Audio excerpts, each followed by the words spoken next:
இன்னைக்கு தகப்பன் வீடு, தாய் வீடு, அடுத்து மாமனார் வீடு, பிசினஸ் இப்படியே இருக்கக்கூடாது. தேவனுடைய வீடு ரொம்ப முக்கியமானது. தேவனுடைய வீட்டில் மோசே எப்படி இருந்தான்? தேவனுடைய வீட்டில் எங்கும் உண்மையுள்ளவனாய் இருந்தான். தேவனுடைய வீடு இதாங்க தேவனுடைய வீடு. கர்த்தர் உங்களை இந்த வீட்டுக்கு கொண்டு வந்திருக்கார். உங்களுக்கு கொடுத்த வீடு இந்த வீடு. இந்த வீட்டில் நீங்க உண்மையா இருக்கீங்களா? Brothers and sisters, இந்த ஆலயத்துல நீங்க என்ன பணிவிடை செய்றீங்க? அப்படியே வர்றோம் போறோம், பிந்தி வந்து முந்தி போகிற கூட்டம். பிரசங்கம் முடிஞ்சக்கு அப்புறம் ஒரு ஆராதனை வச்சு நடத்தி அனுப்பணும் போல தோணுது. ஏன்னா சில ஆராதனை முடிஞ்சக்கு அப்புறம் தான் சபைக்கே வர. தேவனுடைய வீட்டில் உண்மையா இருக்க பழகுங்க.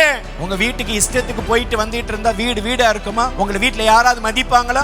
நான் வசனத்தை உங்களுக்கு சொல்ல வேண்டியது என் மேல இருக்க கடமை. ஆண்டு என்னைய கேள்வி கேட்பேன். நீங்க ஊர்ல எல்லாம் உண்மையா இருக்கிறது பெருசல்ல. நான் வருத்தத்தில் பேசுகிறேன். தேவனுடைய வருத்தத்தை இருதயத்தில் சுமந்து கொண்டு பேசுகிறேன். நீங்க என் மேல வருத்தப்படணும். அந்த வருத்தம் மனம் திரும்புதலுக்கு ஏதுவாக இருந்தால் நீங்கள் ஆசீர்வதிக்கப்படுவீர்கள்.